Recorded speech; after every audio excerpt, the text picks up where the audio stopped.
warahmatullahi wabarakatuh.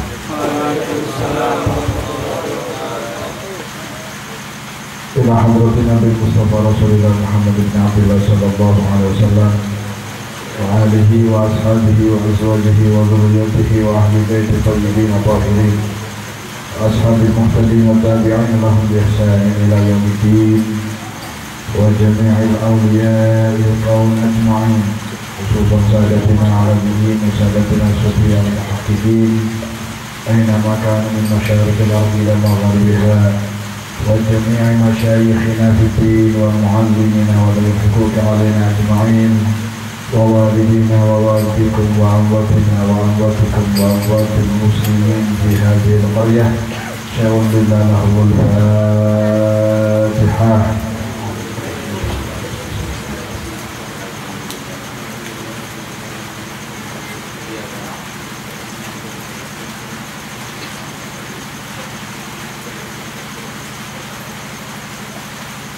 Alhamdulillah wassalatu wassalamu ala sayyidina Rasulillah miftahika bi rahmatillah adada ma fi ilmillah salatan wa salaman daimain bi dawami mulkillah wa ala alihi wa sahbihi wa mawalah wa la hawla wa la quwwata illa billah amma ba'd.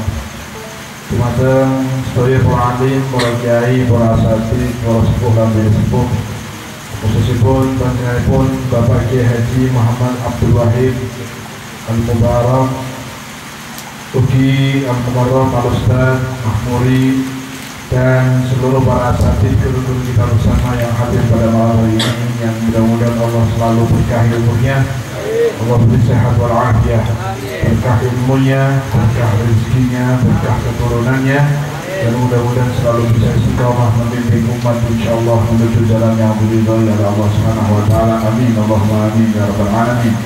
Wabil khusus saya Bait dan keluarga besarnya Bapak Taswo dan kedua mempelai, kedua pengantin yang baru ijab kabul malam hari ini, mudah-mudahan Allah jadikan pasangan yang selalu diberkahi oleh Allah Subhanahu wa taala, pasangan yang selalu diridhai oleh Allah Subhanahu wa taala, pasangan yang selalu diberi kebahagiaan oleh Allah Subhanahu wa taala, dari dunia terus nyambung bahagia sampai akhirat insyaallah.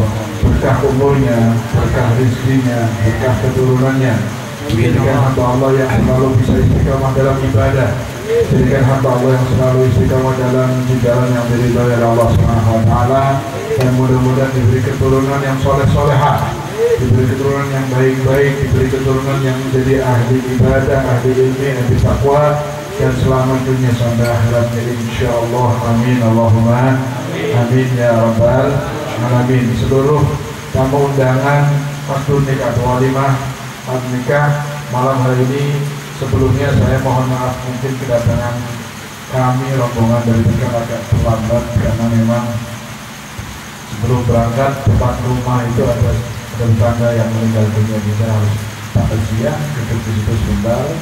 Kemudian setelah itu kita jalan dan jalan macet. Jadi subhanallah ada hikmahnya semua, mudah-mudahan insyaallah. Jadi malam ini agak malam, saya mohon maaf dan mohon ikhlasnya semua yang hadir. Yang kedua, seluruh jamaah yang hadir mudah-mudahan tidak ada satupun yang pulang kecuali semuanya dosanya diampuni oleh Allah. Semua hajatnya dikabul oleh Allah.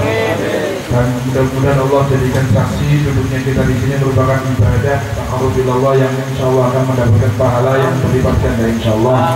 Amin Allahumma amin ya rabbal alamin. Kita barusan lihat prosesi akad nikah, ijab kabul yang mengikat ikatan antara seorang laki-laki dan perempuan yang tadinya tidak ada hubungan apa, yang tadinya jangankan disentuh, melihat saja kalau auratnya terlihat haram, jadi dihalalkan dengan akad nikah, menjadi halal, menjadi ikatan yang kuat. Ikatan nikah ini adalah ikatan yang besar, yang agung, yang kuat, karena mengikatnya dengan atas nama Allah Subhanahu wa taala, dengan atas nama Nabi Muhammad sallallahu alaihi wasallam, melalui syariat yang diajarkan oleh Nabi dan diajarkan oleh Allah Subhanahu wa taala dalam agama Islam. Mudah-mudahan ikatannya langgeng sampai akhirat insyaallah. Mudah-mudahan ikatannya penuh berkah insyaallah. Mudah-mudahan ikatannya ikatan yang selalu dapat ridho dari Allah Subhanahu wa taala. Amin Allahumma amin ya rabbal alamin. Nabi Shallallahu Alaihi Wasallam memberikan berita kabar pasti bahwa setiap orang itu akan terjaga agamanya 50%. Jadi kita ingin jaga agama atau iman. Agama itu simbol dari keimanan. Kita ingin jaga agama kita supaya baik, artinya iman kita selalu baik. Maka Nabi ngasih informasi yang ingin agamanya terjaga dengan baik. Ada satu cara, satu amalan, kalau dikerjakan ikhlas, tujuannya lillahi ta'ala, tujuannya ibadah, maka satu amalan ini menjaga separuh agama. Yang lainnya dengan amalan-amalannya lainnya separuhnya. Nabi SAW mengatakan dalam hadis yang sahih, Nabi mengatakan kalau nikah yang dikerjakan karena Allah, nikah yang dikerjakan karena niat ibadah, bukan karena keinginan tertentu, karena betul-betul ingin ikuti sunnah Nabi, maka melalui nikah sudah terjaga nisfuddin, separuh agama. Nabi jawab, "Falyataqillah fi baqi nisfi." Tinggal jaga separuhnya lagi. Melalui proses akad nikah, separuh agama seseorang terjaga secara otomatis. Bagaimana tidak terjaga dengan nikah? Iya, dulu waktu masih bujangan, dulu waktu masih belum punya istri, belum ada ikatan nikah, mereka anak-anak muda yang masih bujangan mungkin matanya tidak bisa terjaga, bahkan mungkin sudah menjadi hal yang biasa. Seorang bujangan yang belum ada istrinya, belum ada pasangannya, kadang-kadang matanya jelalatan lihat wanita, nggak ada yang akan negur. Bermaksiat dengan matanya nggak ada yang negur. Bahkan kadang-kadang manggil-manggil perempuan di jalan nggak ada yang negur. Bahkan berani karena nggak ada ikatan nama. Mungkin kadang-kadang lewat perempuan berani manggil-manggil ganggu kadang-kadang. Tapi coba yang sudah punya ikatan nikah, orang tahu semuanya sudah nikah, kemudian tiba-tiba ada perempuan lewat dipanggil sama orang ini, akan dimarahi. Otomatis terjaga. Matanya pun malu untuk melihat cewek-cewek atau wanita-wanita lain karena sudah ada istrinya. Matanya terjaga, mulutnya terjaga otomatis. Dengan pernikahan bukan cuma dirinya yang jaga, tapi lingkungan jaga. Kalau coba bayangkan sudah punya istri, Mas Nadiem sudah punya istri, kalau umpama ada khilaf, mau bilang misalnya orang lain lah, Mas Nadiem, orang lain sudah punya istri, kemudian orang itu jalan dengan wanita yang nggak jelas, lingkungan akan protes, siapa itu? Kok jalan sama? Akan dimarahi, otomatis terjaga dengan nikah. Pulang dulu waktu bujangan, pulang semuanya, kadang nggak pulang sampai pagi, nggak tahu kemana, nggak ada yang nyari, bebas, waktunya nggak terjaga, pulang jam 3, jam 2, bebas. Tapi setelah punya istri nggak bisa. Kalau mau pulang terlambat harus izin. Kalau nggak ada kepentingan apa, istrinya akan marah, pulang sudah malam. Akan terjaga waktunya, akan terjaga mata, mulut, telinganya, kemudian hartanya. Waktu lagi masih bujangan mungkin bebas dia beli apa saja bebas. Dia cari sendiri, uang sendiri, nggak ada ikatan apa-apa. Cuma mungkin kewajiban sama orang tua, sisanya sudah punya dia. Tapi setelah punya istri nggak bisa begitu. Akan terarah hartanya, akan terarah waktunya, akan terarah tubuhnya dan semuanya. Bahkan lingkungan ikut melindungi orang ini karena sudah nikah punya istri. Disitulah yang Nabi katakan separuh agama terjaga melalui proses pernikahan. Tinggal separuhnya lagi, artinya lebih ringan. Bahkan orang-orang yang nikah, yang sudah punya istri, yang sudah halal, setiap ibadahnya Allah kasih pahala 70 kali lipat ketimbang orang yang belum punya pasangan. Laki-laki yang punya istri atau wanita yang punya suami itu ibadahnya 70 kali lipat pahalanya ketimbang laki-laki yang tidak ada istrinya atau perempuan yang tidak ada suaminya. Istimewa. Di sholatnya 70 kali lipat, zikirnya 70 kali lipat, Qurannya 70 kali lipat, semuanya, semua ibadah orang yang punya pasangan yang halal dengan cara nikah yang sah, niatnya ibadah, semua ibadahnya dilipat gandakan 70 kali lipat ketimbang orang yang tidak punya. Makanya ada satu kejadian kelihatannya aneh tapi ini kejadian nyata. Seorang ulama besar, istrinya meninggal. Meninggal malam jam 9 malam, kemudian mau dikubur pagi jam 9, jam 7 sebelum dikubur, jam 7 sudah menikah dengan wanita lain di depan almarhumah. Orang kaget, jenazah belum dikubur, sudah akhir, tidak kasihan. Maka ulama itu mengatakan, jangan jangan kau hukumi jenazah orang yang sudah di alam barzah dengan hukum wanita yang ada di dunia. Hukumnya beda. Kalau di dunia akan cemburu, akan marah, akan tersinggung, pakai perasaan dan sebagainya. Kalau sudah pindah ke alam yang hakikat, alam yang kebenaran, alam yang hak, bukan perasaan, bukan hawa nafsu, bukan cemburu lagi. Lihat wanita yang sudah meninggal itu akan lebih senang kalau istri atau suaminya sebelum dikubur sudah nikah lagi. Akan lebih senang. Beda kalau waktu di dunia, pansewot, mungkin ribut. Ya, gitu. Tapi kalau sudah di alam barzah, pandangannya sudah beda, bukan pakai hawa nafsu dan egois. Pandangannya hukum Allah. Hukum Allah itu sekarang sudah ada punya istri, maka istrinya akan senang karena ada istri lain yang menjaga dan membantu pahalanya supaya tetap 70 kali lipat. Tetap dikatakan dengan istri yang di alam barzah, tetap nanti di akhirat akan jadi hubungan. Kalau di surga akan ketemu lagi, insya Allah kalau dua-duanya masuk surga. Tapi di dunia, kemudian orang ngomong semua, kenapa Pak Kiai nggak sabar banget, jenazah masih belum dikubur sudah ijab kabul. Kata kiainya, saya sudah ketinggalan pagi subuh nggak jamaah tadi. Pagi subuh nggak dapat pahala 70 kali lipat. Saya nggak mau duhur nanti nggak dapat 70 kali lipat. Siapa yang mau bayar pahala 70 kali lipat? Siapa yang bisa bayar saya 70 kali lipat? Karena dengan nikah ini baru Allah beri 70 kali lipat. Tanpa nikah nggak ada 70 kali lipat. Siapa yang bayar saya? Duhur, asar, maghrib, subuh tadi saya sudah nggak dapat 70 kali lipat karena nggak ada istri. Saya nggak mau duhur ini sholat kurang, nggak seperti 70 kali lipat yang ada istrinya. Makanya sebelum duhur ijab kabul, kemudian disaksikan jenazahnya, kemudian dibawa kuburan, dan ternyata banyak orang kampung situ yang mimpi wanita tersebut mengatakan saya itu dan saya senang meninggalkan suami saya setelah suami saya ada pendamping yang baru, supaya tahu bahwa kondisi alam barzah itu beda dengan alam dunia. Kalau di dunia mungkin bakal ribut, apalagi depan istrinya, ijab kabul depan istrinya, rame, ribut, bisa pisah nanti dengan yang pertama. Kecuali wanita-wanita khusus, bidadari bumi yang kuat saja, selain itu nggak ada yang kuat. Paham ya? Melihat suaminya akdun nikah di depan istrinya itu jarang yang kuat. Kecuali wanita-wanita yang istri, memang walaupun boleh saja nggak melihat, mungkin jangan depan saya kalau menurut. Artinya di sini setiap laki-laki yang punya pasangan ibadahnya 70 kali lipat pahalanya. Ibadah apa saja. Bahkan laki-laki yang sudah mampu nikah, kemudian ada kesempatan untuk nikah, nggak ada halangan, sehat fisiknya, ada wanita yang kira-kira kalau dituju mau, terus nggak berbuat ibadah yang namanya nikah, nggak mau nikah, maka Nabi ngancam dengan ancaman syirarukum uzzabukum. Seburuk-buruk kalian adalah laki-laki yang uzab itu nggak mau kawin, padahal bisa kawin, padahal mampu, padahal ada wanita, kalau mau minta pasti diterima, nggak mau, nanti dulu lah, mundur, siapa yang bangun rumah dulu, siapa yang ini, nggak kawin, akhirnya yang nggak ada yang mau, nggak nikah. Itu adalah seburuk-buruk laki-laki yang tidak mau nikah. Na'udzubillah min. Mudah-mudahan yang belum nyusul insya Allah. Amin.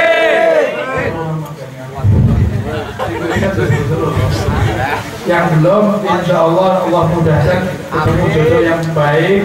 Amin. Kalau laki-laki ketemu jodoh yang solehah, insya Allah, yang ahli ibadah, yang mau berjuang untuk agama Allah, yang keturunan orang baik, yang taat sama suaminya, taat pada Allah dan Rasulnya.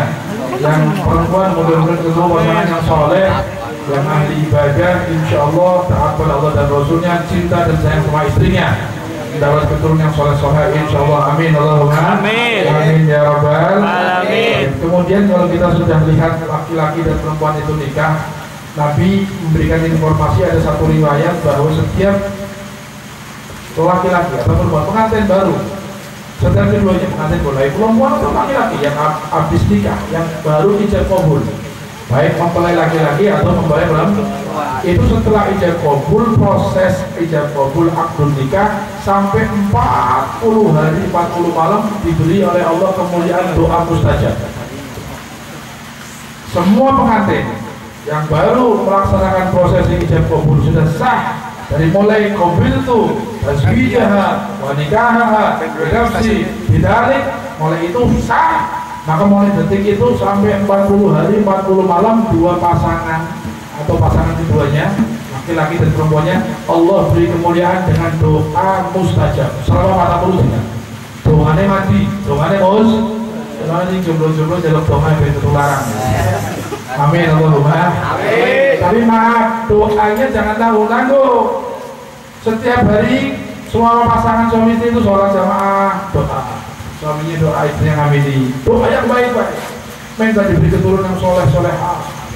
Minta diberi keturunan yang berkah. Minta diberi keturunan yang nanti di akhirat bisa dibanggakan oleh Rasulullah SAW. Minta diberi keturunan yang bisa jadi pejuang untuk agama Allah dan Rasulnya. Minta jadi keturunan yang jadi orang bermanfaat untuk agama, nusa dan bangsa.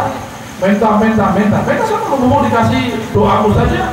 Doakan kedua orang tuanya, jangan lupa. Orang tuanya didoakan, keluarganya didoakan. Kemudian semua yang punya kaitan dengan orang tersebut didoakan. Kemudian minta butuh, minta hatinya bersih, minta jiwanya bersih, minta dijauhkan dari maksiat, minta supaya dia tobat, minta rezeki halal thayyibah, minta sama Allah. Jangan lupa karena 40 malam itu adalah 40 hari dan malam adalah waktu yang diberikan oleh Allah untuk menata pondasi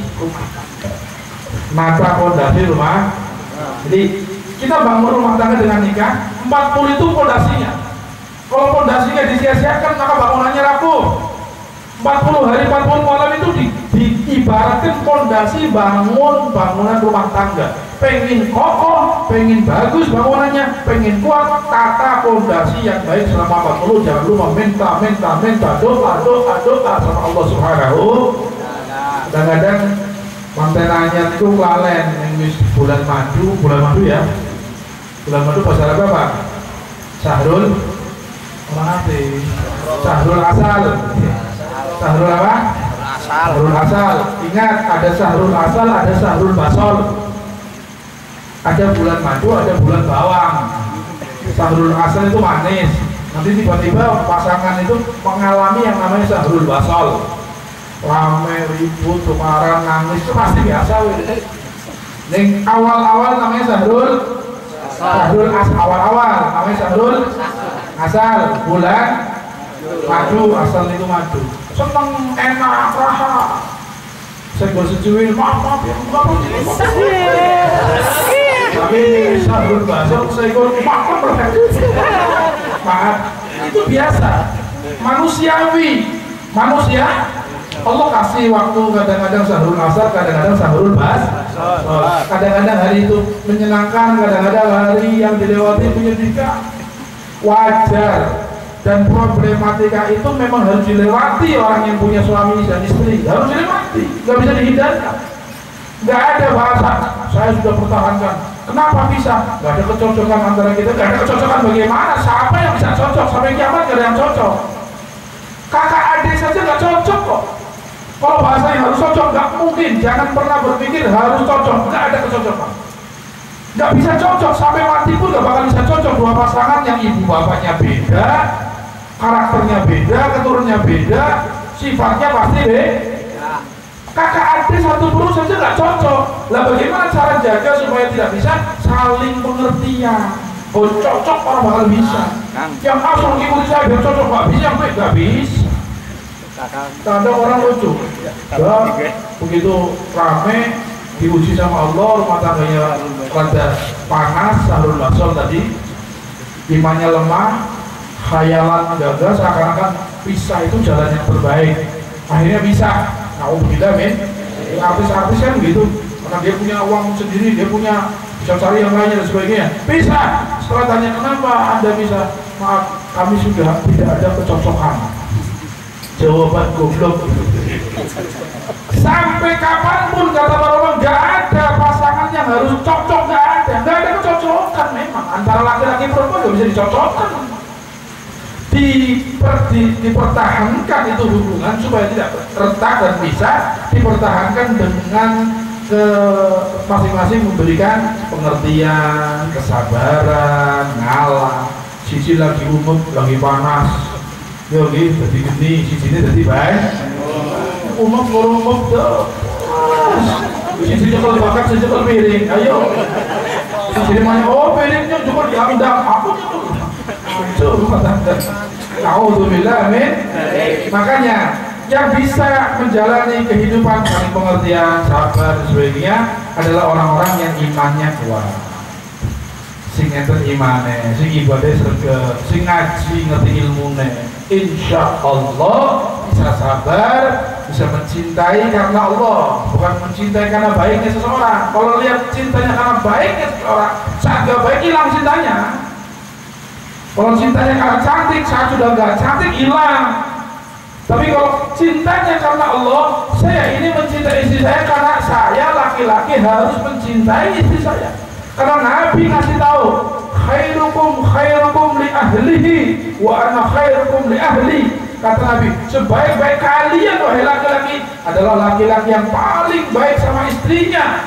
Jadi kan Nabi orang sih paling gentleman, paling apik, paling bagus, itu sih paling eman, paling wadon. Bukan rendah, bukan terus hina. Oh berarti suami takut istri. Bukan takut, ada tempatnya. Hormat, sayang, perhatian itu harus. Kebalikannya, wanita yang paling soleh adalah wanita yang paling taat sama suaminya. Kalau dua-duanya berpegangan sama sabda Nabi Muhammad, maka hidupnya aman. Insya Allah. Jadi ada tugasnya masing-masing, ada posisinya masing-masing dan hak serta kewajibannya masing-masing. Dipelajari itu dalam agama. Nanti insya Allah semuanya bisa berjalan baik. Amin Allahumma amin. Nabi sebagai Rasul, orang yang paling mulia, jadi pemimpin semua umat Islam di dunia dengan keajaibannya, dakwahnya yang luar biasa, kemudian tugas yang berat dengan kemuliaan yang istimewa, semua yang Allah berikan dengan kedudukan yang begitu istimewa. Tapi sebagai suami, Nabi memposisikan suami, tidak memposisikan sebagai nabi, memposisikan suami sama istrinya, tidak memposisikan sebagai pemimpin. Di depan sahabat mungkin jadi pemimpin, tapi depan istri jadi suami. Contoh mesra dengan Siti Aisyah yang sering meriwayatkan hadis tentang hubungan Nabi dengan istrinya. Aisyah langsung karena istrinya yang banyak meriwayatkan hadis. Maka satu ketika Nabi haus, pulang dari perjalanan haus, minta diambilkan air sama Siti Aisyah. Kemudian Siti Aisyah ngambilkan air. Siti Aisyah juga kelihatan habis kerja, keringatan. Kemudian kata, kamu juga haus? Ya Rasulullah. Sudah, sebelum diminum pegang, kamu minum dulu ya Aisyah. Minum dulu. Enggak, Rasulullah, enggak dulu. Enggak, kamu minum dulu. Ini Nabi ini, akhlaknya. Seorang Nabi pemimpin. Enggak terus mentang-mentang ulama, pemimpin, orang besar, santrinya banyak, terus sama istrinya gagal.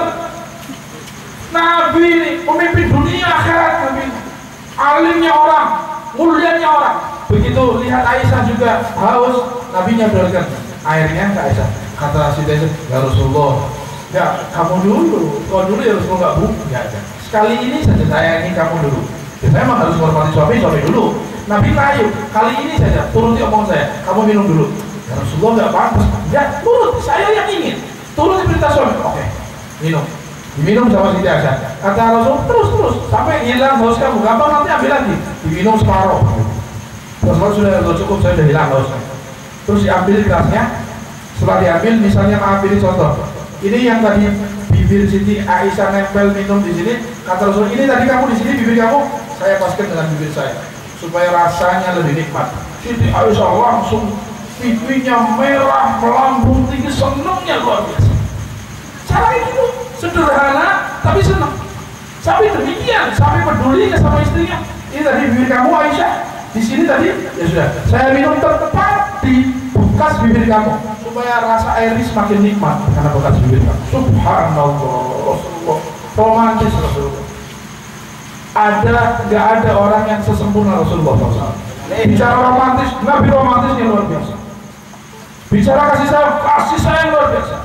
Pergi malam, pulangnya terlambat tengah malam. Siti Aisyah tadinya menunggu di depan pintu, akhirnya ketiduran. Dilihat dari luar, Siti Aisyah tidur tapi nggak ketuk pintu. Nggak ketuk, lagi tidur, kasihan, memang waktunya tidur, jamnya tidur, pulangnya tengah malam. Gelar sorbannya depan pintu, Nabi tidur. Sampai subuh bangun, buka pintu, Nabi di depan. Ya Rasulullah, kenapa nggak bangun? Saya lihat kamu lagi tidur, maka saya nggak mau ganggu. Subhanallah, suami yang istimewa. Kata Nabi, khairukum li ahlihi wa ana khairukum li ahli. Sebaik kalian, sebaik-baik laki-laki di antara kalian adalah yang paling baik kepada istrinya, dan saya paling baiknya laki-laki di antara kalian, paling sayang terhadap istri. Begitu juga wanita.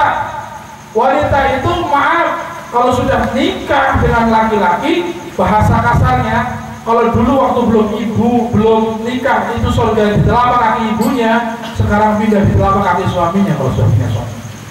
Jadi ketaatannya kepada suami itu utama, lebih utama. Sampai pernah kejadian yang orang kalau dengar kayak aneh ini, tapi kenyataannya justru ini kemuliaan. Apa kejadiannya? Wanita yang soleh, wanita yang taat sama suaminya, taatnya di atas rata-rata, sampai orang melihat karena saking taatnya dianggap ini aneh ini wanita, nggak wajar, sampai disalahkan banyak orang, tapi justru menghasilkan keistimewaan yang ajaib. Apa kejadiannya? Wanita yang punya suami sudah berumah tangga, bisa dengan orang tuanya di rumah lain, ini ikut suaminya berumah tangga, atau suami punya rumah sendiri tinggal, kemudian suaminya mau kerja di luar kota. Kata wanita soleha ini, kata laki-laki yang ngomong sama wanita tadi, saya mau pergi di luar kota, mungkin lama, beberapa hari, karena pekerjaannya jauh dan memang agak lama. Saya wasiatkan kamu tolong jangan keluar rumah, jangan keluar. Wanita yang baik kalau nggak keluar rumah, nggak penting banget keluar rumah kecuali izin suami. Setiap wanita yang keluar dari rumah tanpa izin suami, maka setiap langkahnya dilaknat oleh malaikat sampai balik lagi. Kalau meninggal di tengah jalan, kena laknat, maaf, meninggal suul khotimah. Keluar rumah tanpa izin suami, dilaknat setiap langkahnya. Harus izin suami. Masa sih keluar ke saudaranya saya? Kata ke orang tuanya, jangan saudaranya, kata ke ibunya izin. Dan suami yang baik gak ngalang-ngalangi perempuan itu silaturahim ke ibunya. Saya baik izin dong, silaturahim ke ibunya dilarang. Di dua-duanya saling menghormati. Wanitanya nggak berani sembarangan, walaupun ibu saya, walaupun ayah saya, walaupun kakak saya mau silaturahim, tapi tetap izin sama suami, dan suami tidak boleh melarang kalau istrinya ingin hubungan silaturahim dengan saudara, saling memperhatikan dan menghormati satu sama. Misalkan dengan wanu bakal oleh metu dilaknat tuh. Saya mau ke istri, ke kakak saya nggak bisa, kakak nggak ibu nggak boleh, suami nomor satu. Suami apa itu? Nengok kakaknya nggak boleh. Artinya suaminya juga harus bijaksana, jangan mentang-mentang dia punya izin, punya kekuatan izin untuk boleh atau tidak suami, dan istrinya pun harus menghargai suami. Jangan mentang-mentang yang didatangi kakaknya, kakak saya kok, masa izin sama suami? Saya belum kenal suami sudah kenal kakak saya kok, nggak perlu izin suami. Ini salah. Izin suami tetap, hormat sama kakak juga ada. Nah, ini suaminya wasiat sama istrinya, saya selama pergi, sebelum saya pulang, tolong jangan kemana-mana, nggak boleh keluar orang lima tuh si rumah. Istri soleha, gimana? Siap, doakan saya bisa. Lamanya berapa nggak tahu, nggak jelas. Ini karena kerjaannya nggak pasti. Kalau cepat selesai saya pulang, kalau belum ya kamu jangan. Pokoknya sebelum saya pulang jangan keluar siap. Jawa Timur saya itu malah nampak luar sesuai. Orang lima tuh si rumah kira-kira siap nopo. Ini orang lima tuh si rumah, ya semua kan jalan tuh si rumah. Kita dibaca ya, wanita yang paling baik adalah wanita yang jarang keluar rumah kecuali itu penting. Kalaupun harus keluar harus izin suami. Akhirnya apa?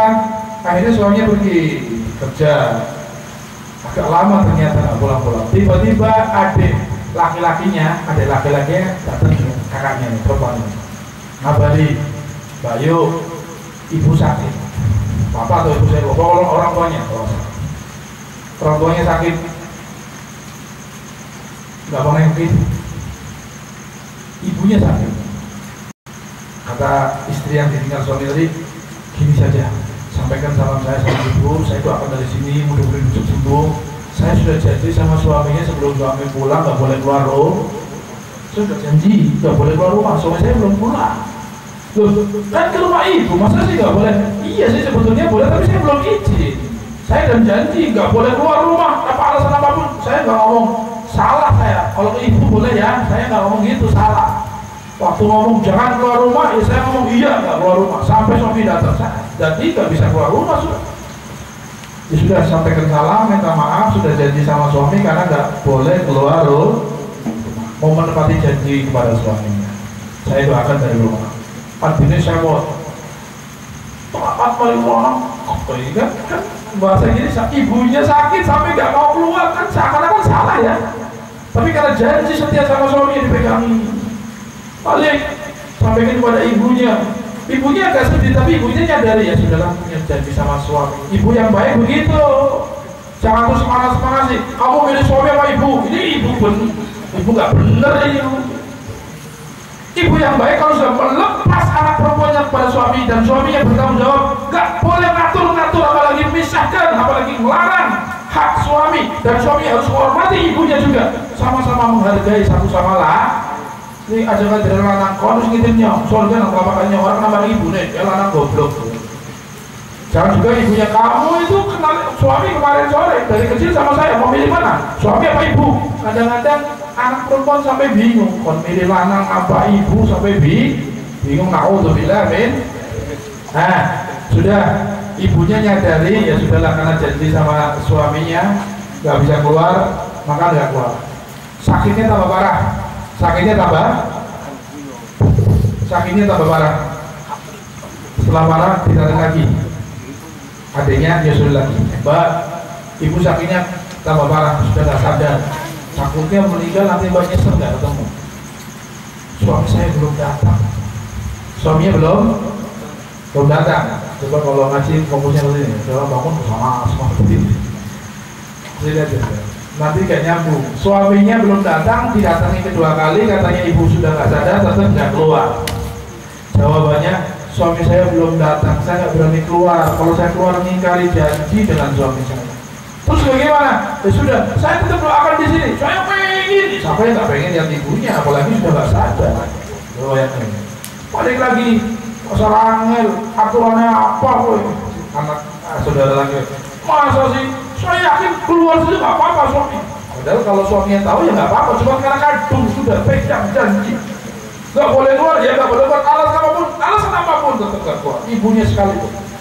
Balik sampai akhirnya anak yang kecilnya pulang, adik kecilnya yang kecil pulang, lihat nggak lama ibunya meninggal. Kata anak yang kecil tadi yang nyusuri kakaknya, tuh kan akhirnya nggak tahu sampai meninggal, sudahlah sebelum di jenazah dikuburkan balik lagi dia. Terakhir nih mau dikubur datang harus meninggal. Oh ibu meninggal, nangis, sholat doa, sudah cepat ganti baju, ini mau dikubur, tinggal nunggu kamu saja. Nggak bisa, saya nggak berani keluar. Ibunya sudah meninggal, mau dikubur tetap. Secara akal ini kan aneh, aneh betul. Aneh, wanita apa ini? Taat sama suami berlebihan sampai ibu meninggal saja nggak bisa keluar karena megangin janji sama suami. Kata, kamu gak nyesel ibunya dikubur? Saya gak nyesel, malah saya kalau keluar saya nyesel banget.